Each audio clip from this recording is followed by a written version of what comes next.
Hello guys, कैसे हो आप सब। आज हम पढ़ेंगे incomplete dominance. Okay, incomplete dominance different होता है कंप्लीट डोमिनेंस से।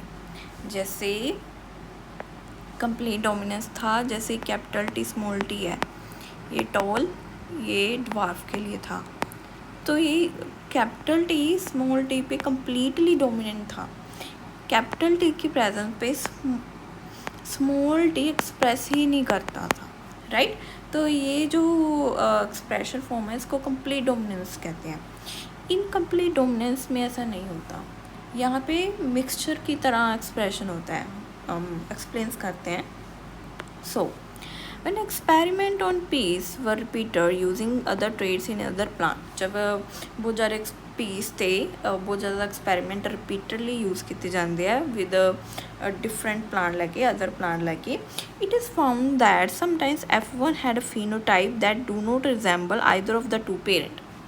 तो ਆਪਾਂ ਨੂੰ ਪਤਾ ਚੱਲਦਾ ਹੈ ਜਿਹੜਾ F1 ਹੈ ਨਾ, ਉਹਦੇ ਕੋਲ ਜਿਹੜਾ ਫੀਨੋਟਾਈਪ ਹੈ। ਫੀਨੋਟਾਈਪ ਕੀ ਹੁੰਦਾ, ਜਿਹੜੇ ਕਿ ਐਕਸਟਰਨਲ ਅਪੀਅਰੈਂਸ ਨੂੰ ਦੱਸੇ। ਫੀਨੋਟਾਈਪ ਮਤਲਬ ਮੋਰਫੋਲੋਜੀ ਨੂੰ ਦੱਸੇ, ਐਕਸਟਰਨਲ ਕੀ ਬਣਿਆ। ਐਕਸਟਰਨਲ ਮਤਲਬ ਲਾਈਕ ਵੀ ਇਹ ਟੋਲ ਹੈ ਕਿ ਡਵਾਰਫ ਹੈ, ਪੱਖਾਂ ਨਾਲ ਦੇਖ ਸਕਦੇ ਆ ਨਾ। ਦੋ ਚੀਜ਼ਾਂ ਹੁੰਦੀਆਂ, ਫੀਨੋਟਾਈਪ ਅਤੇ ਜੀਨੋਟਾਈਪ। ਫੀਨੋਟਾਈਪ ਕੀ ਹੈ, ਜਿਹਦਾ ਮੋਰਫੋਲੋਜਿਕਲੀ ਦੇਖ ਸਕਦੇ ਹਾਂ ਵੀ ਇਹ ਟੋਲ ਹੈ ਕਿ ਡਵਾਰਫ ਹੈ, ਬਟ ਆਪਾਂ ਨੂੰ ਅਲੀਲ ਦਾ ਕੌਨਫੀਗਰੇਸ਼ਨ ਨਹੀਂ ਪਤਾ, ਠੀਕ ਹੈ। ਇਹ ਚੀਜ਼ ਹੁੰਦੀ ਹੈ ਫੀਨੋਟਾਈਪ। ਹੁਣ ਫੀਨੋਟਾਈਪ ਕੀ ਕਹਿੰਦੇ, ਰਿਜ਼ੈਂਬਲ ਹੀ ਨਹੀਂ ਕਰਦੇ। ਜਦੋਂ ਆਪਾਂ F1 ਜਦੋਂ ਆਪਾਂ ਪਲਾਂਟਸ ਨੂੰ ਕ੍ਰੋਸ ਕਰਾ ਦਿੰਦੇ ਹਾਂ ਤਾਂ F1 ਜਨਰੇਸ਼ਨ ਫਸਟ ਜਨਰੇਸ਼ਨ ਜਦ ਆਉਂਦੀ ਹੈ ਤਾਂ ਦੋਨਾਂ ਪੇਰੈਂਟਸ 'ਚੋਂ ਕੋਈ ਵੀ ਰਿਜ਼ਲਟ ਨਹੀਂ ਕਰਦਾ ਵੀ ਨਾ ਤਾਂ ਉਹ ਪ੍ਰੋਪਰ ਰੈੱਡ ਹੁੰਦਾ ਨਾ ਉਹ ਪ੍ਰੋਪਰ ਵਾਈਟ ਹੁੰਦਾ। Do not resemble either of the two parent, ਵੀ ਜਿਹੜਾ ਇਹ ਪ੍ਰੋਜਨੀ ਆਉਂਦੀ ਹੈ, ਨੈਕਸਟ ਪ੍ਰੋਜਨੀ F1 ਜਨਰੇਸ਼ਨ ਆਉਂਦੀ ਹੈ, ਉਹ ਦੋਨਾਂ ਪੇਰੈਂਟਸ 'ਚ ਕਿਸੇ ਇੱਕ 'ਚ ਵੀ ਮੀਲ ਹੀ ਨਹੀਂ ਖਾਂਦਾ। ਆਪਾਂ ਕਦੇ ਦੇਖਦੇ ਨਾ ਵੀ ਚਿਲਡਰਨਸ ਹੁੰਦੇ ਆ ਅਤੇ ਪੇਰੈਂਟਸ ਨਾਲ ਨਹੀਂ ਇੰਨਾ ਹੁਣ ਰਿਜ਼ੈਂਬਲ ਕਰਦੇ, ਤਾਂ ਇਹ ਰਿਜ਼ੈਂਬਲੈਂਸ ਦੀ ਗੱਲ ਹੈ ਵੀ ਉਹ ਦੋਨਾਂ ਪੇਰੈਂਟਸ ਦੇ ਵਿੱਚੋਂ red flower white flower plants ਹੈ ਵੀ ਦੋਨਾਂ 'ਚੋਂ ਕਿਸੇ 'ਚ ਵੀ ਰਿਜ਼ੈਂਬਲ ਨਹੀਂ ਕਰ ਰਹੀ। That is between the to. the inheritance of flower color in the dog flower। ਹੁਣ ਨੈਕਸਟ ਹੈ ਦਾ ਡੌਗ ਫਲਾਰ, ਠੀਕ ਹੈ। ਡੌਗ ਫਲਾਰ ਨੂੰ ਹੋਰ ਕੀ ਕਹਿੰਦੇ, snap dragon or antirrhinum species. It is an good example to understand incomplete dominance. ਇਹ example ਹੈ, ਕਾਹਦੀ ਐਗਜ਼ਾਮਪਲ ਹੈ, ਗੁੱਡ ਐਗਜ਼ਾਮਪਲ ਹੈ ਇਨਕੰਪਲੀਟ ਡੋਮੀਨੈਂਸ ਦੀ। ਇਹਦੇ ਵਿੱਚ ਕੀ ਹੁੰਦੇ ਆ, ਆਪਾਂ ਕੈਪੀਟਲ ਆਰ ਦੇ ਟਰੂ ਬਰੀਡਿੰਗ ਪਲਾਂਟਸ ਲੈਂਦੇ ਹਾਂ। ਇਹ ਟਰੂ ਹੈ ਨਾ, ਕਿਉਂਕਿ ਇਹਦੇ ਵਿੱਚ ਦੋਨੋਂ ਰੀਲਸ ਸੇਮ ਨੇ, ਠੀਕ ਹੈ। ਤਾਂ ਇਹ ਕੈਪੀਟਲ ਆਰ ਇਹ ਸਮੋਲ ਆਰ ਅਤੇ ਇਹ ਟਰੂ ਨੇ, ਮਤਲਬ ਇਹ ਅਲੀਲਸ ਆਇਡੈਂਟੀਕਲ ਨੇ, ਇਸ ਕਰਕੇ ਇਹਨੂੰ ਟਰੂ ਬਰੀਡਿੰਗ ਪਲਾਂਟ ਕਹਿੰਦੇ ਆ। Cross takes place between true breeding red flowered and true breeding white flower. True ਕਿਉਂ ਕਿਹਾ ਜਾ ਰਿਹਾ, ਕਿਉਂਕਿ ਦੋਨੋਂ ਕੈਪੀਟਲ ਆਰ ਅਤੇ ਸਮੋਲ ਆਰ ਦੋਨੋਂ ਆਇਡੈਂਟੀਕਲ ਨੇ, ਵੀ ਕੈਪੀਟਲ ਆਰ ਸਮੋਲ ਆਰ ਅਤੇ ਇਹ ਕੀ ਹੈ, ਮਿਕਸਚਰ ਨਹੀਂ ਹੈਗਾ ਕਿਸੇ ਦਾ, ਮਤਲਬ ਆਪਾਂ ਕੀ ਵੀ ਟਰੂ ਹੈ, ਠੀਕ ਹੈ। ਅਤੇ ਇਹਦੇ ਵਿੱਚ ਕੀ ਹੁੰਦਾ, ਫਿਰ ਦੋਨੋਂ ਦੀ ਜਦ ਬਰੀਡਿੰਗ ਹੁੰਦੀ ਹੈ F1 ਕੀ ਆਉਂਦਾ ਕੈਪੀਟਲ ਆਰ ਸਮੋਰਾ। ਹੁਣ ਇਹ ਮਿਕਸਚਰ ਬਣ ਗਿਆ ਇੱਕ ਇਹ ਜਿਹੜਾ ਮਤਲਬ ਪਲਾਂਟ ਸੀਗਾ, ਇਹਨੇ ਗਮੀਟ ਬਣਾਇਆ, ਇਹਨੇ ਬਣਾ ਲਿਆ ਕੈਪੀਟਲ ਆਰ, ਇਹਨੇ ਬਣਾ ਲਿਆ ਸਮੋਲ ਆਰ, ਦੋਨੋਂ ਕੀ ਹੈ ਫਿਊਜ਼ ਕਰਕੇ ਅਤੇ ਇਹਨੇ ਬਣਾ ਰਿਹਾ ਕੈਪੀਟਲ ਆਰ ਸਮੋਲ ਆਰ। ਅਤੇ ਕੈਪੀਟਲ ਆਰ ਸਮੋਲ ਆਰ ਕਿਹੜਾ ਕਲਰ ਦਿੰਦਾ, ਇਹ ਪਿੰਕ ਤਾਂ ਹੈ ਹੀ ਨਹੀਂ ਸੀ, ਇਹ ਤਾਂ ਰੈੱਡ ਸੀ, ਇਹ ਤਾਂ ਵਾਈਟ ਸੀ, ਬਟ ਪਿੰਕ ਦਾ ਕੋਈ ਕਲਰ ਹੀ ਨਹੀਂ ਅਵੇਲੇਬਲ ਸੀ। ਅਤੇ ਕਿਉਂ ਬਣ ਗਿਆ, ਕਿਉਂਕਿ ਰੈੱਡ ਜਦੋਂ ਵਾਈਟ ਨਾਲ ਮਿਕਸ ਕੀਤਾ ਤਾਂ ਉਹ ਪਿੰਕਿਸ਼ ਕਲਰ ਆ ਗਿਆ, ਠੀਕ ਹੈ। ਦੋਨਾਂ 'ਚੋਂ ਕਿਸੇ ਨਾਲ ਰਿਜ਼ੈਂਬਲ ਨਹੀਂ ਕਰ ਰਿਹਾ, ਬਟ ਬਲੈਂਡਿੰਗ ਹੈ, ਮਿਕਸਚਰ ਲਾਈਕ ਬਣ ਗਿਆ, ਠੀਕ ਹੈ। ਵੈਨ ਦੀ F1 ਵਾਜ਼ ਸੈਲਫ ਪੋਲੀਨੇਟਡ, ਜਿਹੜਾ F1 ਹੈ ਇਹ F1 ਹੈ, ਠੀਕ ਹੈ। F1 ਨੂੰ ਸੈਲਫ ਪੋਲੀਨੇਟ ਕੀਤਾ ਤਾਂ ਕਿ F2 ਜਨਰੇਸ਼ਨ ਆਵੇ। Self pollinate capital R small R breeded to capital R small R, ਇਹ ਹੁੰਦੀ ਹੈ ਸੈਲਫ ਬਰੀਡਿੰਗ। ਇਹ ਸੀ ਕ੍ਰੋਸ, ਠੀਕ ਹੈ, ਕਿਉਂਕਿ ਇਹਦੇ ਵਿੱਚ ਡਿਫਰੈਂਟ ਨੇ, capital R small R different ਨੇ ਨਾ, ਦੋਨੋਂ ਸੇਮ ਕੁਛ ਵੀ ਨਹੀਂ ਹੈਗਾ ਇਹਨਾਂ ਦੋਨਾਂ ਦੇ ਵਿੱਚ, ਠੀਕ ਹੈ। ਆਪਸ 'ਚ ਜ਼ਰੂਰ ਸੇਮ ਹੈ ਬਟ ਇਹ ਨਹੀਂ ਸੇਮ ਅਲੀਲ ਹੈਗੇ, ਤਾਂ ਫਿਰ ਇਹ ਕੀ ਹੈ ਕ੍ਰੋਸ। ਇਹਦੇ ਵਿੱਚ ਕੀ ਹੈ, ਸੇਮ ਅਲੀਲ ਵਾਲੇ ਪਲਾਂਟਸ ਲਿੱਤੇ ਗਏ self. It resulted in the ratio capital R 1 capital R small R 2 ਅਤੇ ਸਮੋਲ ਆਰ 1। ਤਾਂ ਕਿਹੜੀ ਰੇਸ਼ੀਓ ਆਈ, 1:2:1, ਇਹ ਆਪਣੇ ਕੋਲ ਰੇਸ਼ੀਓ ਆਈ। ਇਹ ਕੀ ਕੀਤਾ, ਕੈਪੀਟਲ ਆਰ ਸਮੋਲ ਆਰ ਨੂੰ ਬਰੀਡ ਜਦ ਕਰਵਾਇਆ ਤਾਂ capital R small R capital R capital R capital R small R capital small R ਇਹ ਕਿਵੇਂ ਬਣਿਆ ਆਪਾਂ ਇਸ ਤਰ੍ਹਾਂ ਦੇਖ ਸਕਦੇ ਹਾਂ। ਆਪਾਂ ਨੇ ਬਰੀਡ ਕਰਾਇਆ ਕੈਪੀਟਲ ਆਰ ਸਮੋਲ ਆਰ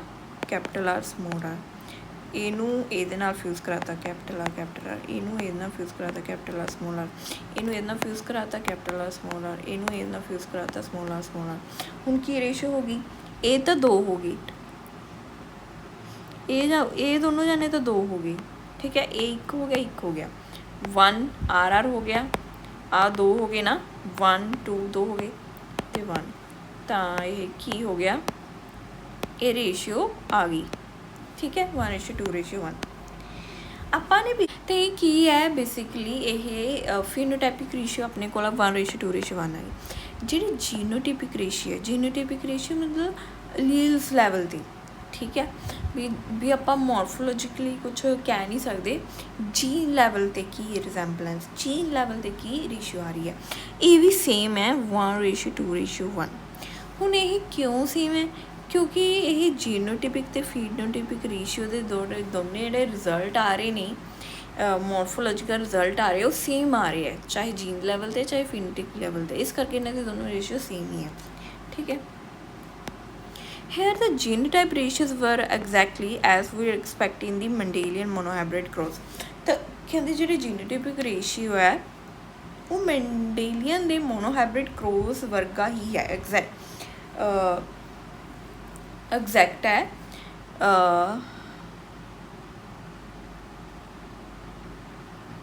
ਹਾਂ ਜਿਵੇਂ ਕਿ ਮੈਂਡੇਲੀਅਨ ਦੇ ਵਿੱਚ ਹੈ, but the phenotypic ratio had change from 3:1।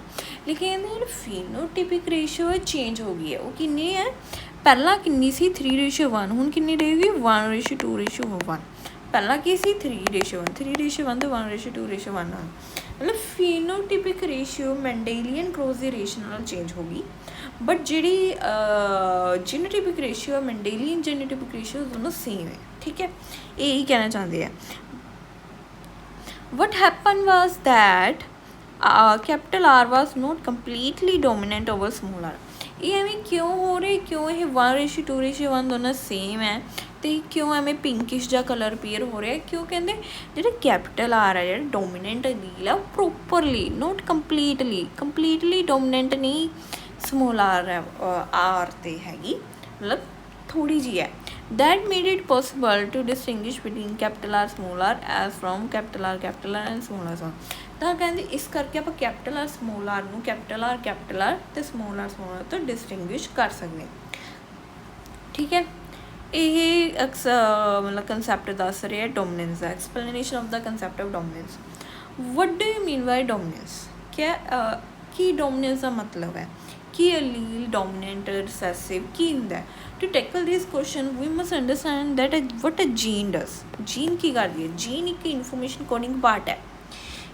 gene DNA ਦਾ ਉਹ ਪਾਰਟ ਹੈ ਜਿੱਥੇ ਇਨਫੋਰਮੇਸ਼ਨ ਕੈਰੀ ਕੀਤੀ ਜਾਂਦੀ ਹੈ। every gene as you know by now contain the information to express a particular trait। ਮਤਲਬ ਜਿਵੇਂ ਆਹ DNA ਹੈ, ਠੀਕ ਹੈ, ਮਤਲਬ ਠੀਕ ਹੈ, ਅਤੇ ਇਸ ਦੇ ਉੱਤੇ ਇਸ ਤਰ੍ਹਾਂ ਕੋਈ ਜੀਨ ਦਾ ਪਾਰਟ ਹੈ ਜਿੱਥੇ ਅਲੀਲਸ ਨੇ, ਇਹ ਅਲੀਲਸ ਕੀ ਇਨਫੋਰਮੇਸ਼ਨ ਹੈ ਟ੍ਰੇਟਸ ਲਈ।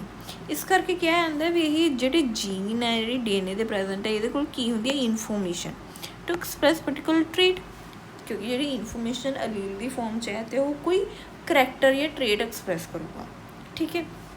ਇਨ ਅ diploid organism there are 2 copy of each gene. ਇਹਦੇ ਵਿੱਚ ਜਿਹੜੇ ਡਿਪਲੋਇਡ ਔਰਗਨਿਜ਼ਮ ਹੈ ਨਾ ਉਹਦੇ ਵਿੱਚ 2 ਕਾਪੀਜ਼ ਆਫ ਜੀਨਸ ਹੈ, there are 2 copies of gene, ਜਾਂ ਫਿਰ ਉਹਨੂੰ ਆਪਾਂ ਪੇਅਰ ਆਫ ਅਲੀਲਸ ਹੀ ਕਹਿ ਸਕਦੇ ਹਾਂ, ਠੀਕ ਹੈ। ਨਾਓ ਦੀਸ 2 ਅਲੀਲਸ ਨੀਡ ਨੋਟ ਆਲਵੇਜ਼ ਵੀ ਆਇਡੈਂਟੀਕਲ। ਇਹਦੇ ਜਿਹੜੇ 2 ਅਲੀਲਸ ਨੇ ਜ਼ਰੂਰੀ ਨਹੀਂ ਉਹ ਹਮੇਸ਼ਾ ਆਇਡੈਂਟੀਕਲ ਹੋਣ, ਤਾਂ ਉਹਨੂੰ ਕੀ ਕਿਹਾ ਜਾਂਦਾ ਹੈਟਰੋਜ਼ਾਈਗੋਟ। ਕੀ ਮਤਲਬ ਹੈ ਹੈਟਰੋਜ਼ਾਈਗੋਟ ਦਾ ਕੀ ਮਤਲਬ ਹੈ, ਵਟ ਡੂ ਯੂ ਮੀਨ ਬਾਈ ਹੈਟਰੋਜ਼ਾਈਗੋਟ। ਹੈਟਰੋਜ਼ਾਈਗੋਟ ਦਾ ਮਤਲਬ ਹੈ ਵੀ ਜਿਹੜੇ 2 ਅਲੀਲਸ ਇੱਕ ਜੀਨ ਦੇ ਵਿੱਚ ਪ੍ਰੈਜੈਂਟ ਹੈ ਉਹ ਸੇਮ ਨਾ ਹੋਣ, ਜਿਵੇਂ ਕੈਪੀਟਲ T ਸਮੋਲ t, ਇਹ ਕੀ ਹੋ ਗਿਆ ਹੈਟਰੋਜ਼ਾਈਗੋਟ ਹੈ। ਕੈਪੀਟਲ T ਹੋ ਗਿਆ ਇਹ ਹੋਮੋਜ਼ਾਈਗੋਟ ਹੈ, ਜਿਹੜੇ ਦੋਨੋਂ ਅਲੀਲਸ ਸੇਮ ਹੈ ਹੋਮੋਜ਼ਾਈਗੋਟ ਹੈ ਇਹ। ਸਮੋਲ t स्मॉल टी है, ये भी होमोजाइगोट है क्योंकि आह दोनों की सेम है, डिफरेंट है इसलिए हेट्रोजाइगोट। तो ये की है होमो हेट्रो किस बेस से भी लील सेम है कि डिफरेंट है, आइडेंटिकल है या डिफरेंट है। One of they may be different in heterozygote due to some changes that has undergone which modifies the information that particular allele contain। ये कहते हैं डिफरेंट एलील्स क्यों आ रहे हैं, कहते डिफरेंट एलील्स इसलिए आ रहे हैं भी हो सकता है ये कुछ चेंज होया होवे। चेंज किवें, जिवें फॉर एग्जांपल कैपिटल टी है, हुणे कैपिटल टी सब तो पहला सीगा, फस्ट राइज होया सी, हुण इहदे विच कुछ मॉडिफिकेशन हुईयां, चेंजिज आए तो स्मॉल टी बन गया। तो यह डोमीनेंट तो ही रिसैसिव बनिया बाय दी मॉडिफिकेशन, कुछ चेंजिज आए, कुछ एडिशन हो गया, कुछ लॉस हो गया, जिस करके स्मॉल टी बन गया। स्मॉल टी आप कह सकते हैं भी कैपिटल टी तो ही बने हैं, मतलब अपने जोड़े पहला एलील से ही बने विद सम मॉडिफिकेशन भी जिहदे विच जिहड़े ट्रेट है मॉडिफाई हैं, ज़्यादा घट एक्सप्रैस करता है ज़्यादा या फिर जमी नहीं, ठीक है। तो ये वेरी करता है different to different. Let us take an example of a gene that contain the information for producing an enzyme। कहते आप एक जीन की एग्जाम्पल लीए, फॉर एग्जाम्पल कोई जीन ए है, यही कादे लिए रिस्पोंसिबल की इन्फॉर्मेशन कंटेन कर दी है एंजाइम की, भी जे ये अलील प्रेजेंट है तो उन्हें की प्रोड्यूस होगा, एंजाइम प्रोड्यूस होगा, प्रोड्यूसिंग एन एंजाइम, ये जीन रिस्पोंसिबल है। Now there are 2 copies of this gene, जे कहते 2 कॉपी ऑफ जीन है, 2 कॉपी ऑफ जीन है तो कि होगा है डिप्लॉयड, कि होगा 2 copy of this gene 2 allelic forms, ठीक है।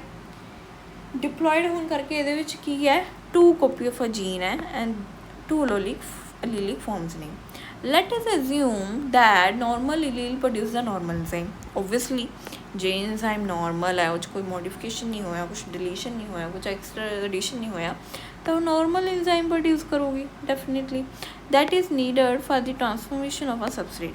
तो यही एंजाइम क्यों चाहिए है, enzyme is needed to bound with substrate to form product, right. इस तरह ही होंगे ना, प्रोडक्ट फॉर्मेशन लिए अपन एंजाइम प्लस सबस्ट्रेट की लोड़ पैंदी है, enzyme to bind with the substrate, that is needed for the transformation of a substrate into product. हुण कहंदे अपन एक मॉडिफाइड एलील ले ली तो उहदे की हो सकता है, किस लिए रिस्पोंसिबल है। जी मॉडिफाइड एलील है हो सकता वो इन्नी मॉडिफाई नहीं हुई कि मतलब ज़्यादा इफेक्ट हो गया, लैस एफिशिएंट एंजाइम बन गई है बट नॉर्मल है भी मॉडिफिकेशन इन्ना कह भी चल जूगा भी ज़्यादा नहीं हैगा, तो उन्होंने नॉर्मल और लैस एफिशिएंट एंजाइम कह देंगे। फिर है नॉन फंक्शनल एंजाइम, कहते भी ये जो अलील सीगा उसदे विच इस तरह चेंज हो गया भी वो एंजाइम तो बनी बट नॉन फंक्शनल है, काम नहीं कर रही, उसका कोई फंक्शन नहीं है, नॉन फंक्शनल एंजाइम। या फिर नो एंजाइम एट ऑल भी हो सकता है, एंजाइम बनी हुई नहीं, एंजाइम का प्रोडक्शन ही स्टॉप हो गया, सिंथेसिस स्टॉप हो गया, ਤਾਂ 3 है। जब तो लैस एफिशिएंट एंजाइम बन गई भी इफेक्ट होया बट इन्ना नहीं, ठीक है काम चल जूगा, एंजाइम प्रोड्यूस होगी चाहे घट लैवल पर हो जाए पहला नाल। फिर सैकेंड है नॉन फंक्शनल एंजाइम, ये की कहना चाहता है भी एंजाइम तो प्रोड्यूस होगी, एंजाइम तो बन गई बट वो नॉन फंक्शनल है, एंजाइम बन गई बट कोई फ़ायदा नहीं क्योंकि नॉन फंक्शनल है। फिर थर्ड पॉइंट कहते हैं नो एंजाइम एट ऑल भी एंजाइम बनी हुई नहीं, तो ये 3 मॉडिफाइड एलील के रिस्पोंस ने। In the first case the modified allele is equivalent to unmodified allele, कहते जो मॉडिफाइड एलील है वो इक्वलेंट है अनमॉडिफाइड एलील के। की है modified allele is equivalent to unmodified allele, modified allele is equivalent to unmodified allele. It will produce the same phenotype trait result in the transformation of substrate। कहते भी जेड़ा it will produce the same phenotype trait, जेड़ा modified allele है वो जे unmodified allele दे same है, तो यदा की मतलब भी इन्ना कुछ खास फर्क पिया नहीं भी वो जेड़ा एंजाइम है सिमिलरली लैस और सिमिलर सेम प्रोडक्शन करूँगा, it will produce the same phenotype. तो जो मॉडिफाइड एलील है वो इन्ना मॉडिफाइड नहीं होया तो वो सेम फेनोटाइप या ट्रेट हजे भी प्रोड्यूस करूँगा, that results in the transformation substrate, मतलब जो सबस्ट्रेट है जिवें पहला चेंज होना सी उमें ही चेंज होगा, कुछ खास फर्क नहीं आया। Such equivalent allele pairs are very common. ਕਹਿੰਦੇ ਇਹੋ ਜਿਹੇ ਜਿਹੜੇ ਇਕੁਇਵਲੈਂਟ ਅਲੀਲ ਪੇਅਰਸ ਨੇ ਬਹੁਤ ਕਾਮਨ ਨੇ, but if the allele produce non-functional enzyme or no enzyme at all, the phenotype may affected। ਕਹਿੰਦੇ ਜੇ enzyme ਇਸ ਲੈਵਲ 'ਤੇ ਚੇਂਜ ਹੋ ਜਾਂਦਾ ਹੈ ਕਿ ਉਹ ਨੋਨ ਫੰਕਸ਼ਨਲ enzyme ਹੈ ਜਾਂ no enzyme ਹੈ, ਤਾਂ phenotype ਕੀ ਇਫੈਕਟ ਹੋ ਜਾਂਦਾ, then phenotype may be affected। The phenotype trait will only be dependent on the functioning of unmodified allele। ਕਹਿੰਦੇ ਜਿਹੜਾ phenotype trait ਹੈ ਉਹ ਡਿਪੈਂਡ ਕਰਦੀ ਹੈ ਫੰਕਸ਼ਨਿੰਗ ਆਫ ਅਨਮੋਡੀਫਾਈਡ ਐਲੀਲ 'ਤੇ। ਵੀ ਜਿਵੇਂ ਫਾਰ ਐਗਜ਼ਾਮਪਲ ਕੋਈ ਲੀਲ ਹੈ ਜਿਹੜਾ ਹੇਅਰ ਕਲਰ ਲਈ ਰਿਸਪੋਂਸੀਬਲ ਹੈ, ਠੀਕ ਹੈ,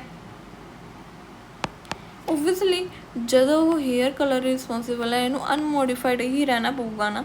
ਜੇ ਚੇਂਜਿਸ ਆ ਜਾਣਗੇ ਤਾਂ ਓਬਵੀਅਸਲੀ ਕਲਰਲੈਸ ਕਲਰ ਹੋ ਸਕਦਾ ਹੈ ਜਾਂ ਨੋ ਕਲਰ ਹੋ ਸਕਦਾ ਹੈ ਜਾਂ ਵਾਈਟ ਹੋ ਸਕਦਾ ਹੈ, ਹੈ ਨਾ। ਕਹਿਣ ਦਾ ਮਤਲਬ ਹੈ ਜੇ ਮੋਡੀਫਾਈਡ ਹੋਊਗਾ ਤਾਂ ਜਿਹੜਾ ਫੰਕਸ਼ਨ ਹੈ ਉਹ ਚੇਂਜ ਕਰ ਜੂਗਾ, ਠੀਕ ਹੈ। ਤਾਂ ਟਰੇਟ ਵੀ ਚੇਂਜ, ਟਰੇਟ ਦਾ ਡਿਫਰੈਂਟ ਰਿਸਪੋਂਸ ਬਣ ਜਾਣਗੇ। ਦ ਅਨਮੋਡੀਫਾਈਡ functioning ਅਲੀਲ which represent the original ਫਿਨੋਟਾਈਪ is dominant ਅਲੀਲ। ਕਹਿੰਦੇ ਜਿਹੜਾ ਅਨਮੋਡੀਫਾਈਡ ਅਲੀਲ ਹੈ ਵੀ ਜਿਹੜੇ ਸਭ ਤੋਂ ਪਹਿਲਾਂ ਅਲੀਲ ਹੈ ਉਹਨੂੰ ਹੀ ਆਪਾਂ ਕੀ ਕਹਿ ਦਿੰਦੇ ਹੈਗੇ, ਡੋਮੀਨੈਂਟ ਅਲੀਲ ਕਹਿੰਦੇ ਹਾਂ ਆਪਾਂ ਇਹਨੂੰ, ਆਪਾਂ ਡੋਮੀਨੈਂਟ ਅਲੀਲ ਕਹਿੰਦੇ ਹਾਂ। ਐਂਡ ਮੋਡੀਫਾਈਡ ਅਲੀਲ ਨੂੰ ਕੀ ਕਹਿੰਦੇ ਹਾਂ, ਰਿਸੈਸਿਵ। ਤਾਂ ਜਿਵੇਂ ਕੈਪੀਟਲ ਐਚ ਸਭ ਤੋਂ ਪਹਿਲਾਂ ਆਏ ਸੀ ਕਿ ਡੋਮੀਨੈਂਟ ਹੈ, ਐਚ ਏ ਤੋਂ ਮੋਡੀਫਾਈਡ ਹੋਇਆ, ਸਮੋਲ ਐਚ ਮੋਡੀਫਾਈਡ ਬਣਿਆ, ਅਤੇ ਇਹ ਕੀ ਹੋ ਗਿਆ ਮੋਡੀਫਾਈਡ ਵਨ ਕੀ ਹੋ ਗਿਆ, ਰਿਸੈਸਿਵ, ਅਤੇ ਕੀ ਬਣ ਗਿਆ ਇਹ ਰਿਸੈਸਿਵ ਬਣ ਗਿਆ। Hence, in the example above, the recessive trait is seen due to non-functional enzyme or because no enzyme is produced। ਤਾਂ ਕਹਿੰਦੇ ਇਸ ਤੋਂ ਆਪਾਂ ਨੂੰ ਪਤਾ ਚੱਲਦਾ ਜਿਹੜਾ ਰਿਸੈਸਿਵ ਟਰੇਟ ਹੈ ਉਹ ਇੱਕ ਨੋਨ ਫੰਕਸ਼ਨਲ ਇੰਜ਼ਾਈਮ ਕਰਕੇ ਬਣਿਆ, ਕਿਉਂਕਿ ਉਹ ਵੀ ਨੋਨ ਫੰਕਸ਼ਨਲ ਹੋ ਚੁੱਕੇ, ਇਸ ਕਰਕੇ ਇਹਨੂੰ ਰਿਸੈਸਿਵ ਕਹਿ ਦਿੰਦੇ ਆ। ਕਿਉਂਕਿ ਫਿਰ ਇਹਦਾ ਕੋਈ ਐਕਸਪ੍ਰੈਸ਼ਨ ਨਹੀਂ ਨਾ ਹੋਊਗਾ, ਸਮੋਲ ਐਚ ਹੈ ਇਹ ਕੋਈ ਇੰਜ਼ਾਈਮ ਬਣਾ ਹੀ ਨਹੀਂ ਰਿਹਾ, ਜਦੋਂ ਇੰਜ਼ਾਈਮ ਨਹੀਂ ਬਣ ਰਿਹਾ ਤਾਂ ਸਬਸਟੈਂਸ ਨਾਲ ਬਾਈਂਡ ਕਰਕੇ ਪ੍ਰੋਡਕਟ ਵੀ ਨਹੀਂ ਆਊਗਾ, ਤਾਂ ਮਤਲਬ ਇਹਦਾ ਐਕਸਪ੍ਰੈਸ਼ਨ ਹੀ ਚੇਂਜ ਹੋ ਚੁੱਕੀ ਹੈ ਹੁਣੇ, ਜਿਸ ਕਰਕੇ ਇਹਨੂੰ ਆਪਾਂ ਰਿਸੈਸਿਵ ਕਹਿ ਦਿੰਦੇ ਹਾਂ, ਠੀਕ ਹੈ। ਇਹ ਸੀ ਆਪਣਾ ਇਨਕੰਪਲੀਟ ਡੋਮੀਨੈਂਸ, ਜਿਹਦੇ ਵਿੱਚ ਆਪਾਂ ਪੜ੍ਹਦੇ ਹਾਂ ਵੀ ਜੇ ਦੋ ਲੀਲ ਇਕੱਠੀਆਂ ਨੇ ਤਾਂ ਉਹਦਾ ਕੀ ਰਿਲੇਸ਼ਨ ਹੈ, ਤਾਂ ਇਹਦੇ ਵਿੱਚ ਕਿਹੜਾ ਇਨਕੰਪਲੀਟ, ਪ੍ਰੋਪਰਲੀ ਡੋਮੀਨੈਂਸ ਨਹੀਂ ਹੈਗਾ। ਨੈਕਸਟ ਹੈ ਕੋਡੋਮੀਨੈਂਸ। ਕੋਡੋਮੀਨੈਂਸ ਦੀ ਸਭ ਤੋਂ ਬੈਸਟ ਐਗਜ਼ਾਮਪਲ ਹੈ ਬਲੱਡ ਗਰੁੱਪ, ਜਿਹੜੇ ਆਪਣੇ A B O, right, A B, ਇਹ ਸਾਰੇ ਜਿਹੜੇ ਬਲੱਡ ਗਰੁੱਪ ਨੇ ਇਹੀ।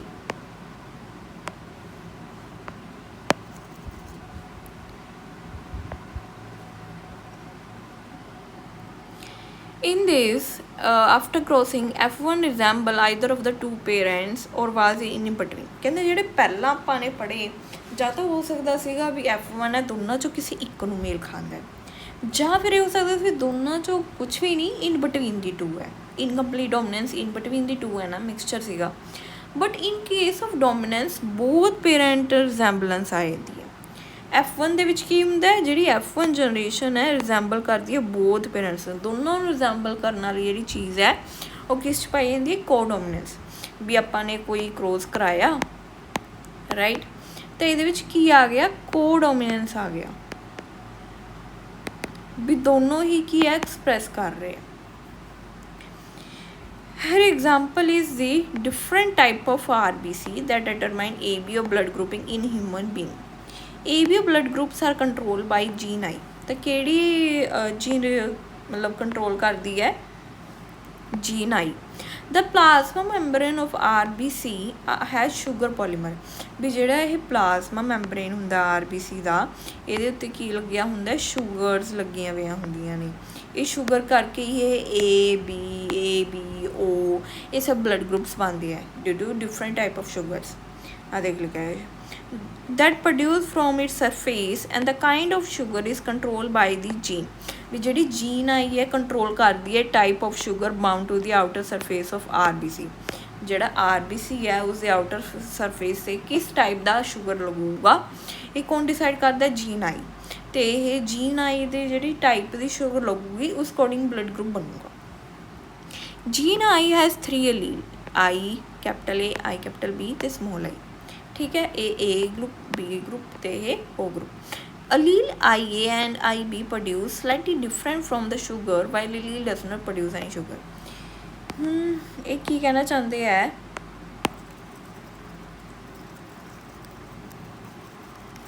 ਇਹ ਕਹਿਣਾ ਚਾਹੁੰਦੇ ਹੈ ਵੀ ਜਿਹੜਾ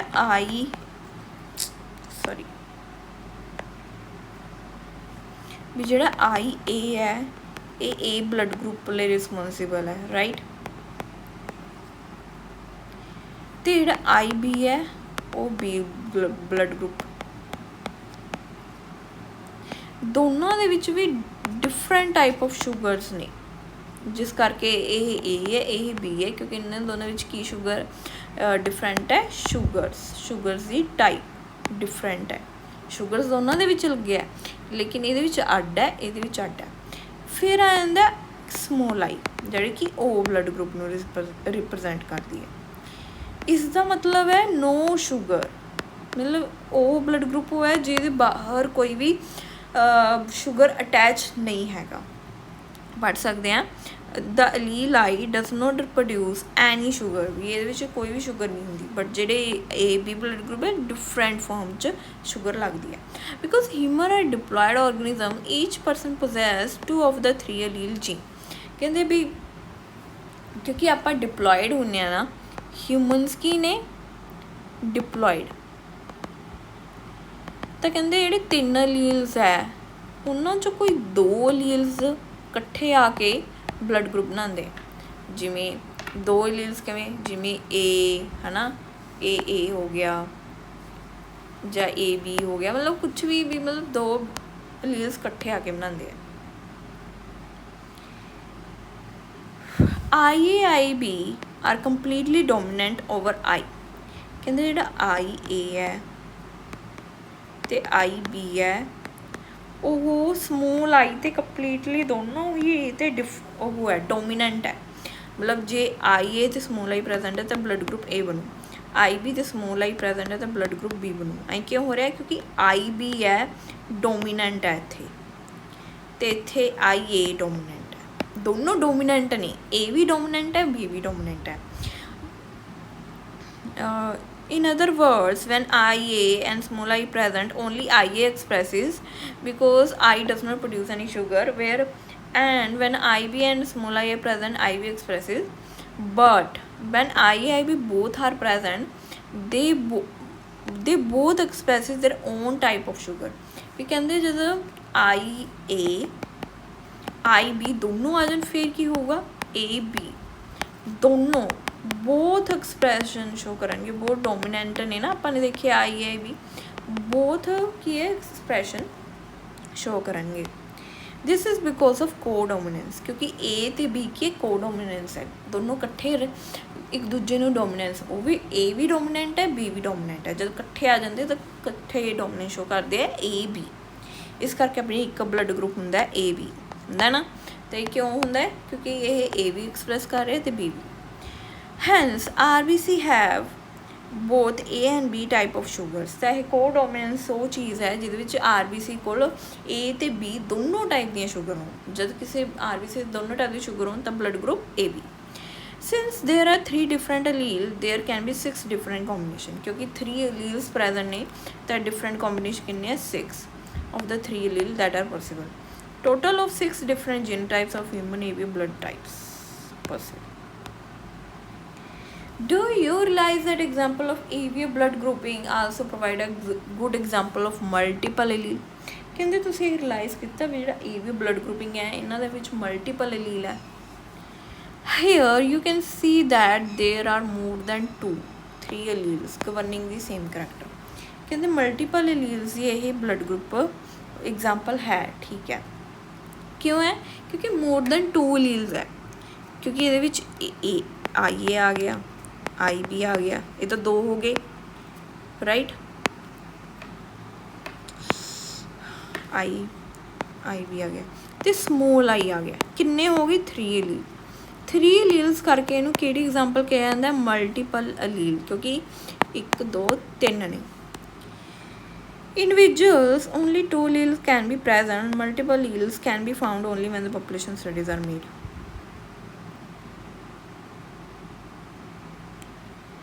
ਕਹਿੰਦੇ ਵੀ ਸਿਰਫ ਹੈ ਨਾ 2 ਲੀਲਸ ਹੋਣ ਤਾਂ ਵੀ ਆਪਾਂ ਪਤਾ ਕਰ ਸਕਦੇ ਹਾਂ, ਤੇ ਮਲਟੀਪਲ ਲੀਲਸ ਤਾਂ ਸਟੱਡੀਜ਼ ਦੇ ਵਿੱਚ ਪਾਈ ਜਾਂਦੀ ਹੈ।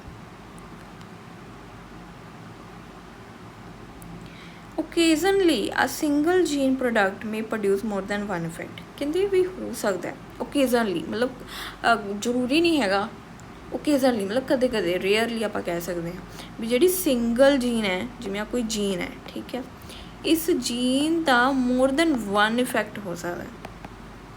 ਕਿਵੇਂ ਹੋ ਸਕਦਾ ਹੈ? ਹਾਈਟ ਲਈ ਵੀ ਰਿਸਪੋਂਸੀਬਲ ਹੋਵੇ, ਐਗਜ਼ਾਮਪਲ ਹੈ ਇਹ।